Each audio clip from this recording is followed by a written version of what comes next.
सबकी परिस्थितियां अपनी हैं, सबके परिवार के सदस्य अपने हैं, इसलिए वो चीजें अनबैलेंस होती हैं, स्वाभाविक रूप से होती हैं, क्योंकि अभी हमने स्थिरता का लाभ नहीं लिया। लेकिन ये अवस्था आज की है। हम सब विकास क्रम में आगे बढ़ रहे हैं, रोज अपनी समझ को हम बेहतर करने का प्रयास कर रहे हैं। और प्रयास ये सार्थक हो हमारा, जो हमारा रोज का श्रवण है, रोज का जो चिंतन है, ये जीवन में जब तक सार्थक नहीं होगी, हमारी अवस्थाएं उस स्थिरता तक नहीं पहुंचेंगी।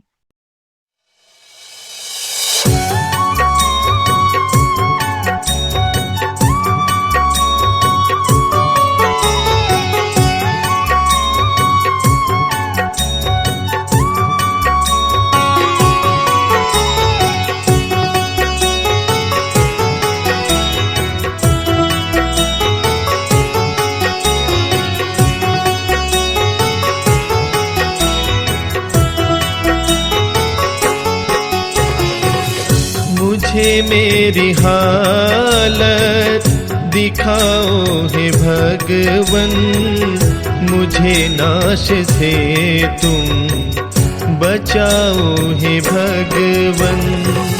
मुझे मेरी हालत दिखाओ हे भगवन, मुझे नाश से तुम बचाओ हे भगवन।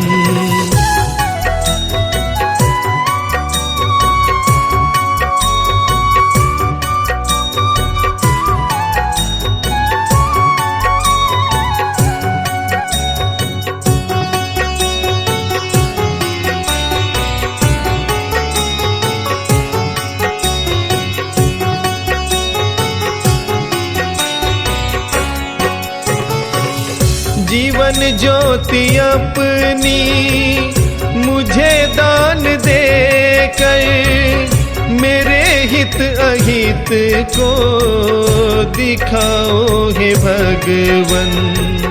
जीवन ज्योति अपनी मुझे दान दे कर, मेरे हित अहित को दिखाओ हे भगवन।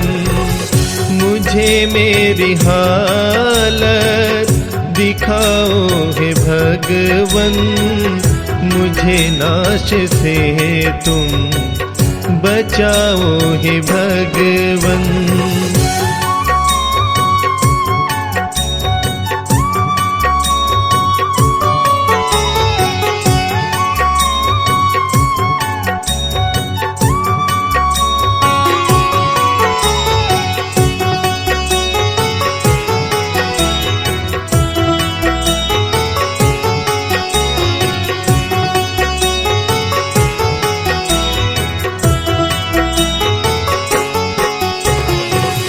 मेरी नीच रुचियाँ मेरा नाश करती, किसी विध से उनसे छुड़ाओ हे भगवन। मेरी नीच रुचियाँ मेरा नाश करती, किसी विध से उनसे छुड़ाओ हे भगवन। मुझे मेरी हालत दिखाओ हे भगवन, मुझे नाश से तुम बचाओ हे भगवन।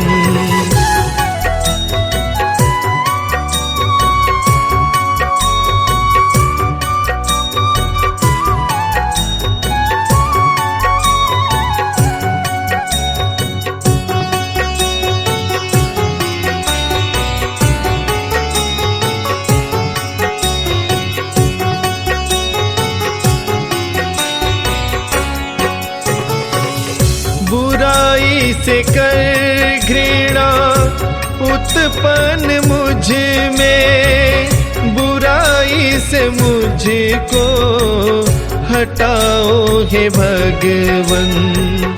बुराई से कर घृणा उत्पन्न मुझ में, बुराई से मुझको हटाओ हे भगवन। मुझे मेरी हालत दिखाओ हे भगवन मुझे नाश से तुम बचाओ हे भगवन।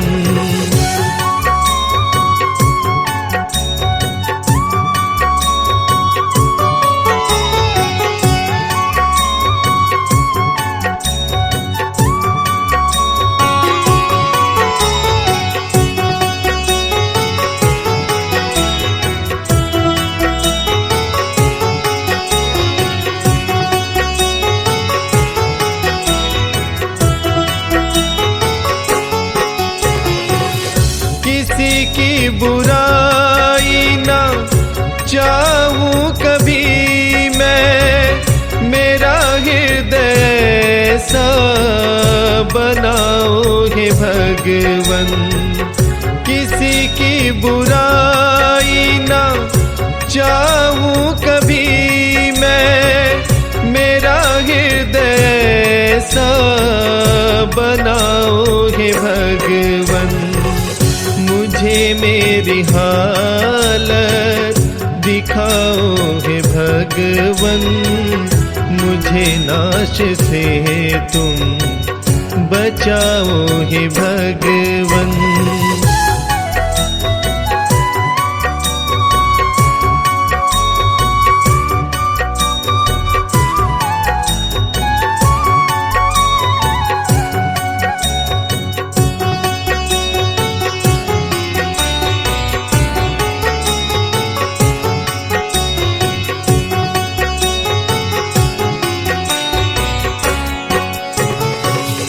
धर्म शक्तियाँ मुझ में तुम पैदा करके, भलाई में मुझको लगाओ हे भगवन। धर्म शक्तियाँ मुझ में तुम पैदा करके, भलाई में मुझको लगाओ हे भगवन। मुझे मेरी हालत दिखाओ हे भगवन मुझे नाश से तुम बचाओ हे भगवन। मुझे मेरी हालत दिखाओ हे भगवन मुझे नाश से तुम बचाओ हे भगवन। की कृपा जो बरसती है, और कौन सा मनुष्य आत्मा किस अवस्था में और किस रोल के लिए नियुक्त हो जाता है, ये उस मनुष्य की योग्यता के ऊपर निर्भर करता है। और धीरे धीरे हम सभी का प्रयास यही है कि हम सब की योग्यता इस श्रेणी में आगे बढ़े। इस विकास क्रम में हम सब चल ही रहे हैं। ये परिवर्तन का दौर जो नेचर पर आधारित है, जो विकास क्रम है, हम सब इसी का हिस्सा हैं। हम सबके नाम अलग अलग हो सकते हैं, लेकिन जो मनुष्य आत्मा का जो स्वभाव है वो सभी के अंदर लगभग एक प्रकार से है। सभी में उच्च भाव, निम्न भाव, सभी कुछ है। और अपनी योग्यता के आधार पे उसमें ग्रोथ, और जो जो वातावरण सबको मिला हुआ है, उस वातावरण के आधार पर उन सबका ही ग्रोथ हो रहा है। जो कभी किसी के से आता है ना कि कुछ चीजें नहीं हो पा रही या कैसे हो पाएंगी, ये जो प्रश्न है वो सिर्फ वो वातावरण का है। कि जैसा वातावरण आपके आसपास रहेगा, आप उस दिशा में आगे बढ़ते जाओगे। तो ये मुख्य तो यही है कि जो हमारा वातावरण है वो कैसा है, उसको हमें चेक करना बहुत जरूरी है। उसको बदला जा सके तो बदलना चाहिए, हटा जा सके तो हटना चाहिए। यानी हमारा वातावरण हमारे उच्च भावों को बढ़ने की प्रेरणा दे हमेशा। हमारा प्रयास हमेशा ऐसा होना चाहिए कि हमारा वो वातावरण प्लस हम भी उसी का हिस्सा है। यानी हम भी किसी के लिए वातावरण क्रिएट कर रहे हैं, तो हमारी तरफ से भी पूरा प्रयास होना चाहिए कि हम उस वातावरण को बेहतर कैसे दे सकें दूसरों के जीवन में। यानी अगर हमारे हाथ में है कि कुछ वातावरण हम क्रिएट कर सकते हैं, तो उसको कैसे क्रिएट करें। तो कल ही की बात बताऊं कि कुछ दिनों से ऐसे ही मन में चल रहा था कि घर में सभी सदस्य लगभग काम पूरा होने के बाद अपना अपना मोबाइल लेते हैं और उसमें लग जाते हैं। तो हर बच्चा या हर कोई सदस्य अपने अपने विषय को उस मोबाइल में देखता है, चाहे वो फेसबुक हो, चाहे ट्विटर हो, कोई भी हो।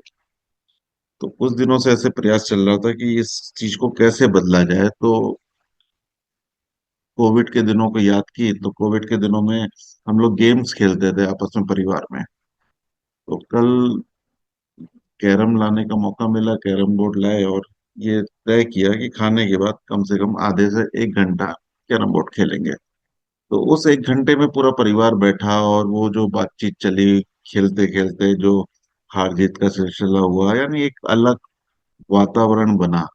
जो जनरेशन गैप वाला था ना, वो पोर्शन थोड़ा सा कम।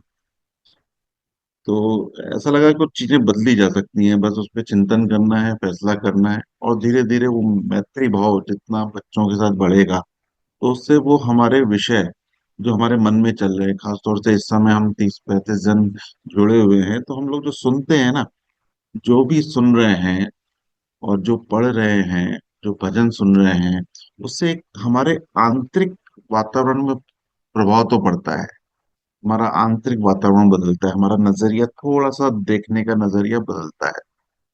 तो और उसके बाद जैसे ही परिवार के जन भी जाग जाते हैं, जब साथ में वो बैठे होते हैं, तो धीरे धीरे वो वातावरण उन तक भी पहुंचने का प्रयास रहता है। लेकिन जैसे ही हम जितना ज्यादा समय उनके साथ बिताएंगे ना, वो वातावरण का प्रभाव उन तक पहुंच पाएगा। तो इससे हमें भी बल मिलता है।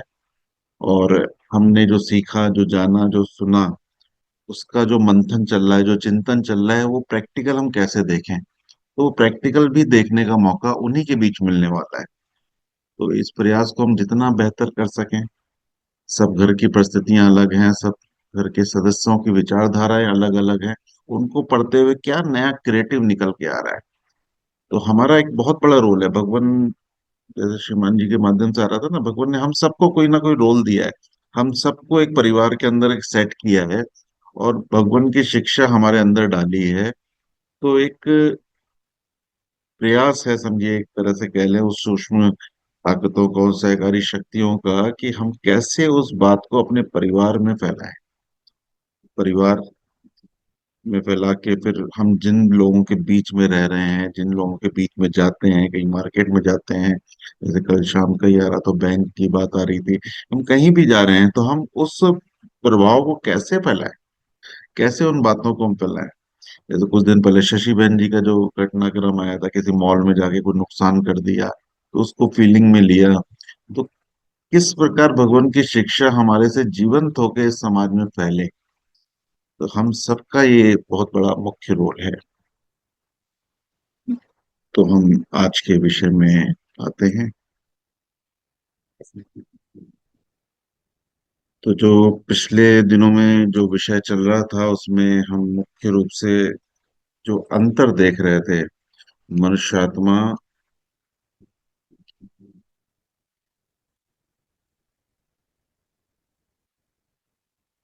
मनुष्यात्मा और देवात्मा के शुभ कर जीवन में अंतर, उसमें हम लगभग 6 अंतरों को सुन चुके थे, पढ़ चुके थे। सभी ने उस पर चिंतन भी किया होगा। अगर हम उस पर चिंतन करेंगे तो उस अंतर को पकड़ पाएंगे। उस अंतर को देखने के बाद हमारी एक योग्यता भी बढ़ेगी, हमारी एक अवस्था भी बढ़ेगी। उसके जो मुख्य विषय हम कर चुके हैं, वो है एक पवित्रता का अंतर, पूर्णता का अंतर, सुंदरता का अंतर, आधार का अंतर, विषय निष्ठता का अंतर और सत्यता का अंतर। ये सब भावों के आधार पर अंतर देख रहे हैं। हमारे जो मनुष्य आत्मा में भाव चलते हैं, उसमें उस भाव का अवस्था क्या है, और भगवान देव आत्मा के जीवन में जो अवस्था थी भावों का, उस गैप को पकड़ रहे हैं। उस गैप को जितना हम पकड़ेंगे, जितना हम समझेंगे, वो गैप कम होता जाएगा और वही हमारी योग्यता को बढ़ाएगा कि हम उसमें स्थिर हो सकेंगे। उस अंतर को कम करते करते करते हमारी अवस्था आगे बढ़ेगी। सुमन जी, आज एक बार आज रिपीट कर दो। अंतर जी, रिपीट कर अंतर रिपीट कर दो।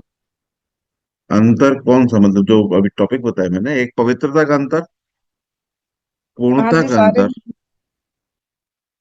हाँ, पवित्रता का अंतर, पूर्णता का अंतर, सुंदरता का अंतर, आधार का अंतर, भाव का आधार क्या है, विषय निष्ठता का अंतर, और सत्यता का अंतर। ये अभी तक हमने 6 अंतर हम पढ़ चुके हैं। इसका मैं पीडीएफ दोबारा भेज दूंगा। पीडीएफ को ध्यान से एक एक चैप्टर को लिखित में अपनी कॉपी में इस विषय को लिखें, पवित्रता लिखें, और फिर उसको समझने का प्रयास करें चैप्टर से।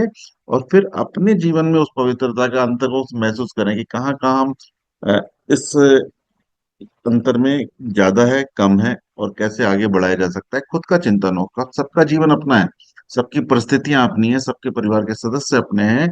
इसलिए वो चीजें अनबैलेंस होती हैं, स्वाभाविक रूप से होती हैं, क्योंकि अभी हमने स्थिरता का लाभ नहीं लिया। लेकिन ये अवस्था आज की है।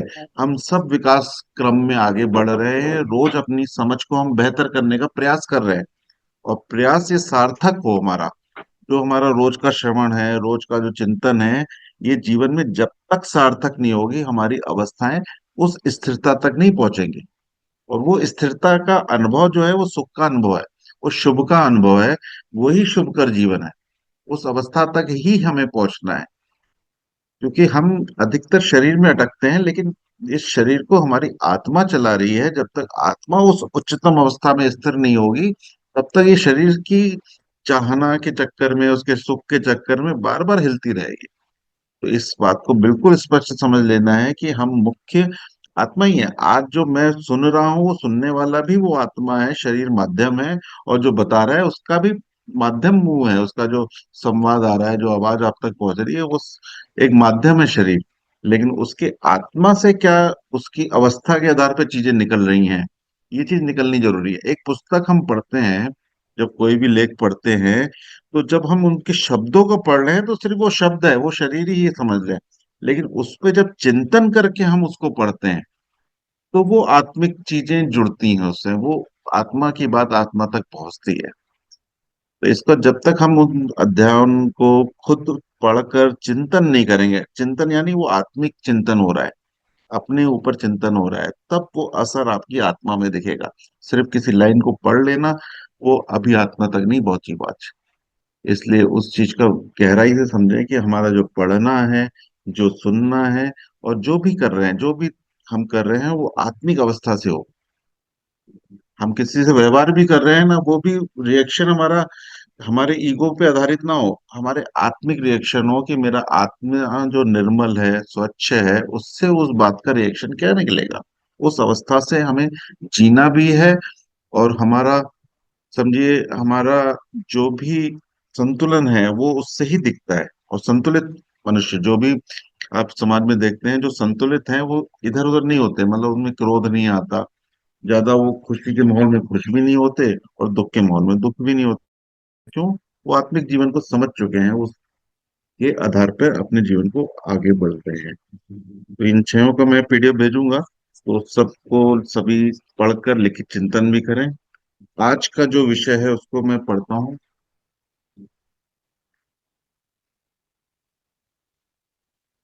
आज का जो विषय है वो है सत्य ज्ञानोपार्जन में अंतर।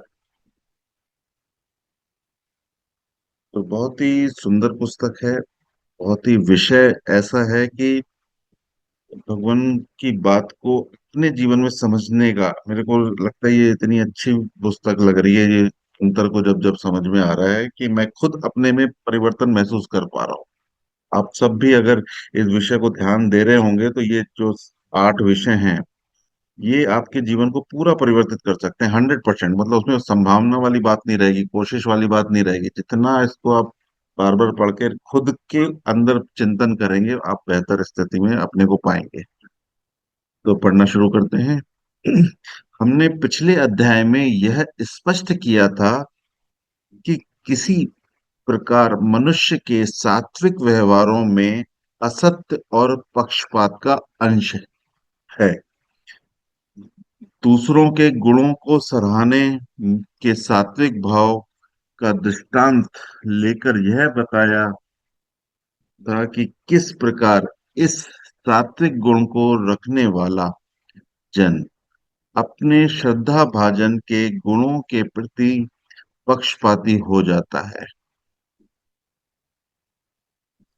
जिस गुण की जहां अपने श्रद्धा भाजन की प्रशंसा करता है, वहां दूसरे में उसी गुण के होने पर भी उतनी प्रशंसा अनुभव नहीं करता। ये सब रिपीटेशन है जो हम पहले पढ़ चुके हैं। किस प्रकार अपने श्रद्धा भाजन के गुणों में से भी किसी एक गुण के प्रति पक्षपाती हो जाता है, किस प्रकार वह गुणों की परिपाटी में अशुद्धि करता है, और किस प्रकार की गुणों का वर्णन बढ़ा चढ़ाकर या न्यूनता से प्रकाश करता है। इस चारों प्रकार के पक्षपात के कारण मनुष्य के सात्विक भाव में असत्य का अंश है। ये सब हमारे जीवन में होता है। ये जितनी भी बातें लिखी हैं हम उसको अप्लाई करते हैं, जाने या अनजाने। उसको हमें जांचना है, ऐसे परखना है कि आगे वो चीजें कम हो सकें, उस चीज में हम और लाभ ले सकें। सत्य अनुरागी देवात्मा के सात्विक भाव इस असत्य के अंश से मुक्त है। अतएव उनके सात्विक भाव केवल हित की दृष्टि से ही पवित्र नहीं, परंतु सत्य की दृष्टि से भी पवित्र हैं। ये हित की दृष्टि और सत्य की दृष्टि यानी दोनों चीजों का समाहित होना ही विकास का है।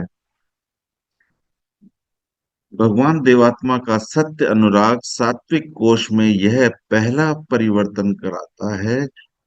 वह उसको मिथ्या भेद और पक्षों से मुक्त करता है। तो ये तो हमने जो पिछला पढ़ा था उसको एक संक्षेप व्याख्या थी। आज के विषय में हम आते हैं। मनुष्य के सत्य संबंधी सात्विक भाव में उसके हित संबंधी सात्विक भावों की न्यायिक कुछ अपूर्णताएं हैं।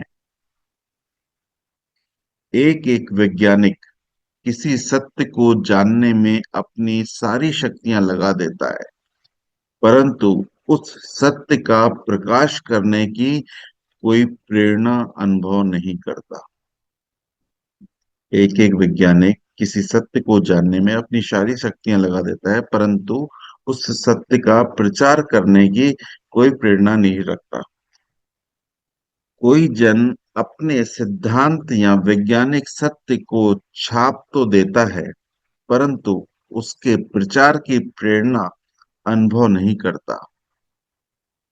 विशेष घटनाओं के संबंध में सत्य जानने का सात्विक अनुराग रखकर भी साधारण खोजी एक साथ सत्य भाषण, सत्य स्पष्ट भाषण, सत्य ग्रहण, सत्य प्रचार, सत्य समर्थन की प्रेरणा नहीं दिखाता। भगवान देवात्मा के सत्य संबंधी सात्विक भाव सब अंगों में पूर्ण है।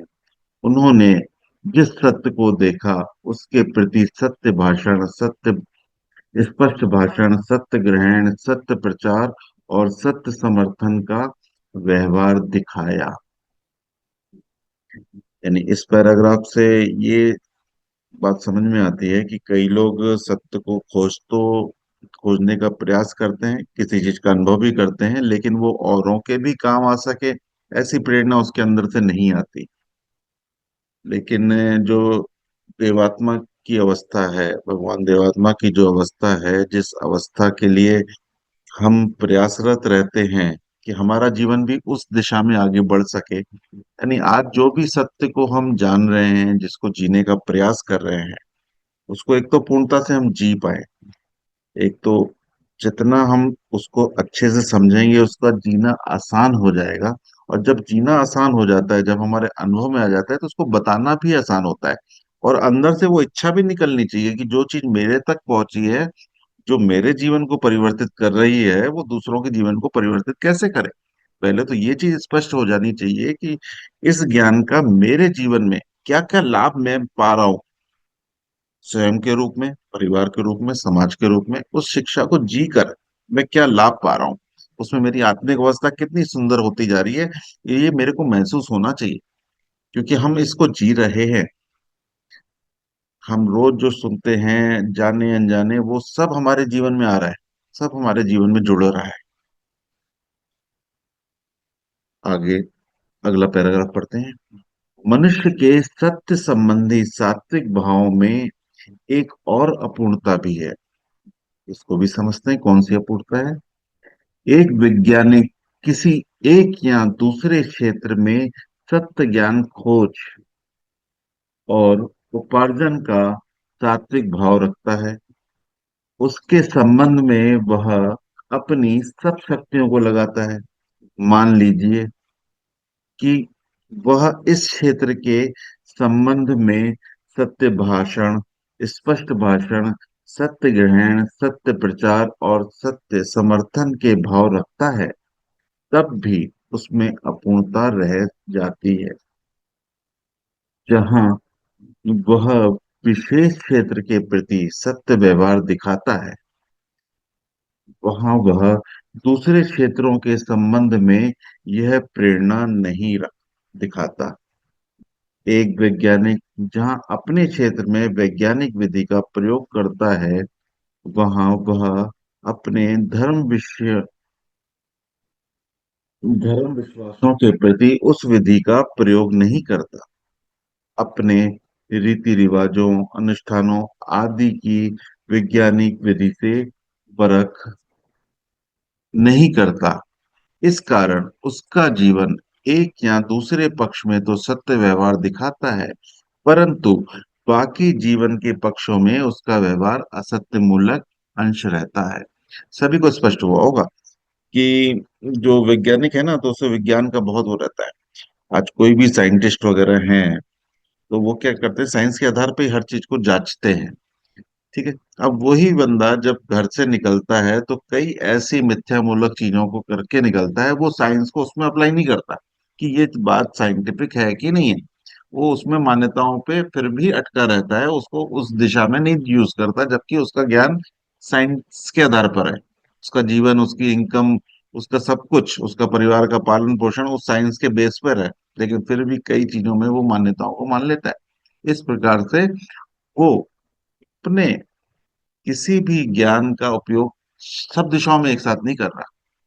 और हमारे साथ भी होता है कई बार कि भगवान की शिक्षा को हम जितना समझ पा रहे हैं, जितना समझ चुके हैं, फिर भी किसी कारण से हम कुछ चीजों को अनदेखा कर देते हैं। कहीं हमारा अहंकार बीच में आ जाता है ना, तो उसको हम देखने से इनकार कर देते हैं, नहीं नहीं ये मेरा अहंकार नहीं। लेकिन अगर इस बिल्कुल भगवान के दृष्टिकोण से अगर अपने जीवन को हम देखें, तो कितनी भूलें हमारी आज भी निकल आती हैं। उनको हमें जांचना है, उनको देखना है। हमारा पूरा जीवन, हमारे जो भी आज की तारीख में विचार हैं, कर्म हैं, जो भी हो रहा है, उसको फिल्टर क्या लगाना है, भगवान की शिक्षा का फिल्टर लगाना है कि उससे फिल्टर हो वो मेरे किसी सुख अनुराग से नहीं आगे बढ़ जाए। मैं शिक्षा तो जान रहा हूँ, उसको जी भी रहा हूँ, उनका सेवक भी हूँ, मानता भी हूँ उनको गुरु, फिर भी अगर हमारे किसी न किसी ऐसे कर्म से मेरी आत्मा की हानि हो रही है, यानी हम कहीं ना कहीं अभी असंतुलित है। इस चीज को हमें पकड़ना है।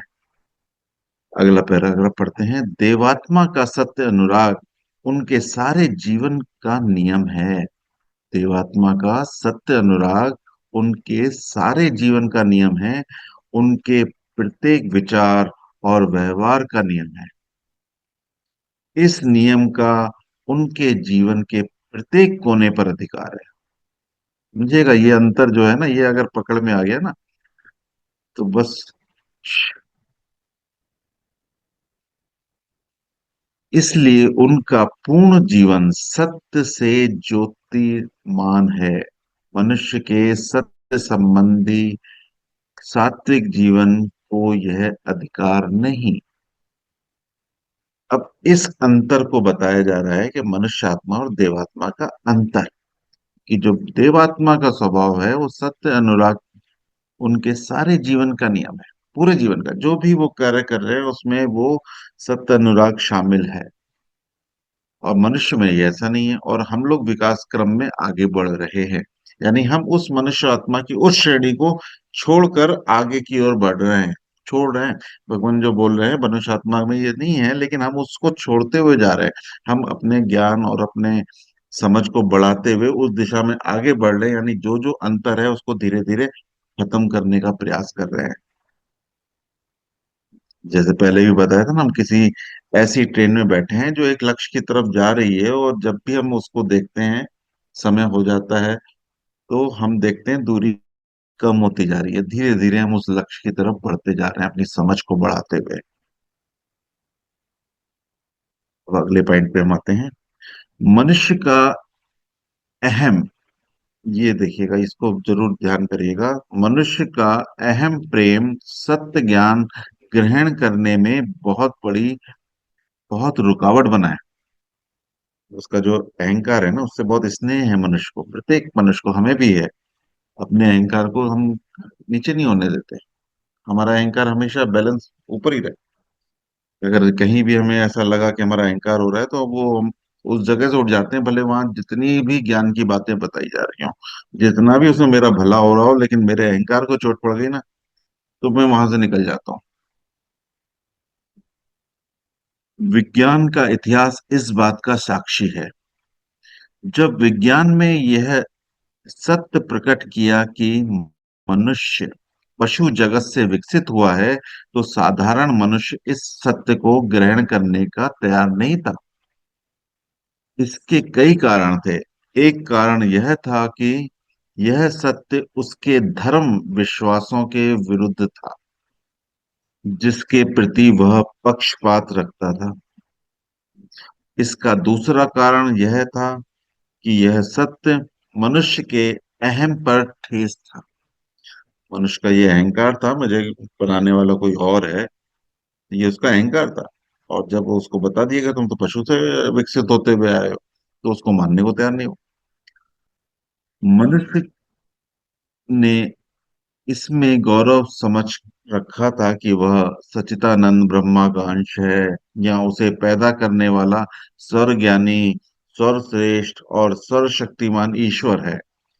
जब विज्ञान ने यह बताया कि मनुष्य पशुओं की औलाद है, तो उसने इसमें अपनी बड़ी हेड़ी बड़ी हेठी समझी, और यह हीनता की भावना उसके सत्य ग्रहण करने में रुकावट थी। इसी प्रकार जब विज्ञान ने यह बताया कि पृथ्वी ब्रह्मांड का केंद्र नहीं, तो यह सत्य उसके धर्म विश्वास पर ही ठेस न था, उसके घमंड पर भी चोट थी। पृथ्वी को ब्रह्मांड का केंद्र समझना मनुष्य के लिए बहुत प्रिय था, इसलिए उसके लिए इस विश्वास के विरुद्ध सत्य ग्रहण करना कठिन था। इसी प्रकार आज के मनोविज्ञान में कई ऐसी सत्य प्रकट किए हैं जिसे स्वीकार करना इसलिए मुश्किल हो रहा है क्योंकि वह उसे घमंड पर ठेस है। यानी हमारा जो घमंड है, जो अहंकार है मनुष्य का, वो कई चीजों को स्वीकारने से मना कर देता है, जिस जो उसका बेस है। इसलिए कहते हैं ना, जितना नर्म हृदय उतना वो ज्ञान पाने का अधिकारी बनता है। उसको अपना अहंकार नहीं है। मैंने जो भी समझा है, जो भी सुना है आज तक, जो भी मैंने कल्पना से उसको रोक के रखा है कि हाँ यही सही है, तो उसको उसका अहंकार हो जाता है, तो नई बात को स्वीकार नहीं कर पाता। हमें हमेशा नई बात को सुनने का प्रेरणा रहनी चाहिए, कि सुने, फिर तर्क करें, उस पर विचार करें कि मैंने जो पहले सुना हुआ था, जो ये अब सुन रहा हूँ, इसमें क्या भिन्नता है, और इसमें उसको जांचे, उसको जांच करके एक पक्के हों कि हाँ जो मैं नई बात सुन रहा हूँ वो ज्यादा स्पष्ट है, आसान है, तो उस पर स्थिर रहें। हम एक ही बात पे अटे ना रहें कि अटक गए हम उस पे। आगे अगला पैराग्राफ पढ़ते हैं, अंतिम पैराग्राफ है ये। विज्ञान का विकास इस बात का साक्षी है कि किस प्रकार अहम प्रेम ज्ञान उपार्जन में एक रुकावट हो सकता है।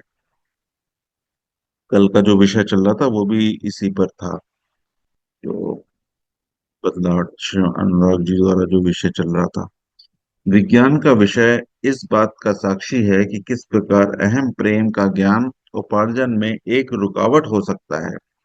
विज्ञान का आरंभ पहले पहल जड़ पदार्थों पर हुआ। इसका एक कारण यह था कि वैज्ञानिक इस क्षेत्र के प्रति अपेक्षाकृत अधिक निष्पक्ष होकर अध्ययन कर सकता था। इस क्षेत्र के विषय में वह कड़वी सच्चाइयों को अपेक्षाकृत कम कठिनाई से स्वीकार कर सकता था। जड़ क्षेत्र के प्रति हम उतना प्रेम में बंधे हुए नहीं जितना हम अपने अहम को प्रेम करते हैं। इसलिए उसके संबंध में सत्य ज्ञान उपार्जन और सत्य ग्रहण इतना कठिन नहीं जितना अपने संबंध में सत्य खोजना और ग्रहण करना। जड़ विज्ञान के विकास में के कई सौ साल बाद जीवन विज्ञान का क्रांतिकारी विकास हुआ। डार्विन की खोज मनुष्य के घमंड पर ठेस थी। अब भी कई जीवनी शक्ति के विकास को भगवान का कार्य मानकर अपने अहम की संतुष्टि करते हैं। जब जीवन विज्ञान के सत्य ग्रहण होने लगे तो मनुष्य ने मनोविज्ञान में कदम रखा। अभी भी मनोविज्ञान को प्रयोग विज्ञान बने 100 वर्ष नहीं हुए। विज्ञान का इतिहास यह बताता है कि मनुष्य को अपने बारे में वैज्ञानिक विधि द्वारा सत्य खोजने को आरंभ करने में इतना समय इसलिए भी लगा कि वह अहम प्रेमी था। भगवान देवात्मा हित अनुरागी होकर सब प्रकार के अहम भाव से मुक्त थे। उनके सत्य अनुराग ने आत्मा के ज्ञान को अपने अध्ययन का केंद्र बनाया।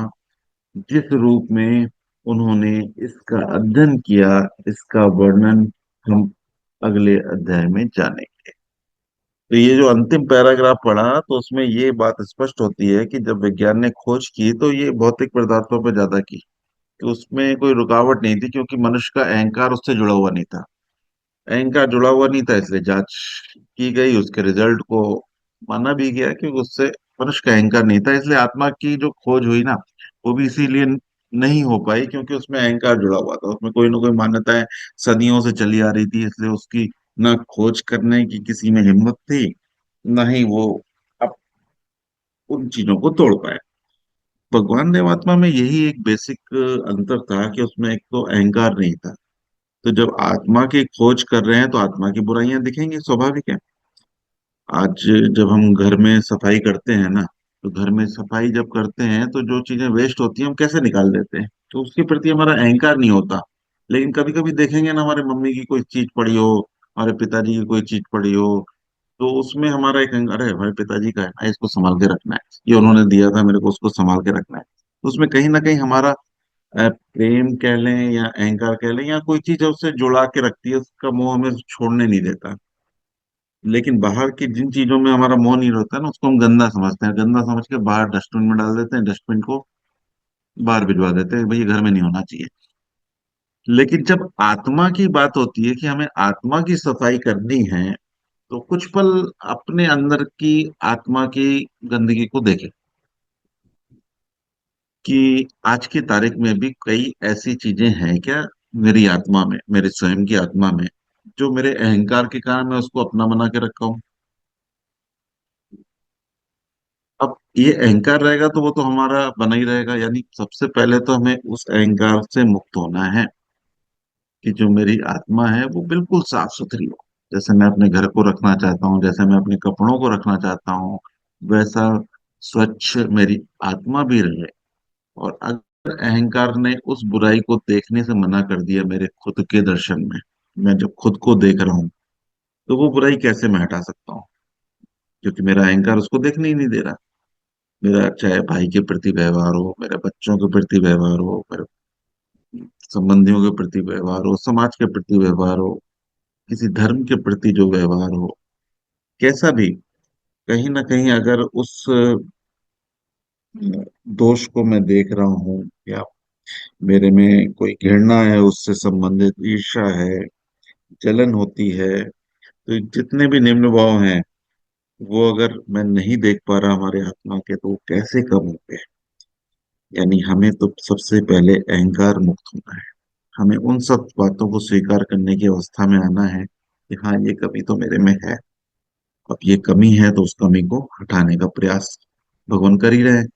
भगवान अपनी शिक्षाओं में जो विशेषताएं हमारे जीवन में डालना चाहते हैं, जो विशेषताएं भगवान में थी, वो विशेषताएं हम में डालना चाहते हैं। जितनी भी पुस्तकें लिखी हैं, जितनी भी बातें हम पढ़ते हैं, जानते हैं, उस हर एक अध्याय में, हर एक जीवनी में, हर एक उद्देश्य में हमारे लिए ही मटेरियल है कि उन चीजों को हम अपने जीवन में कैसे जीवंत करें।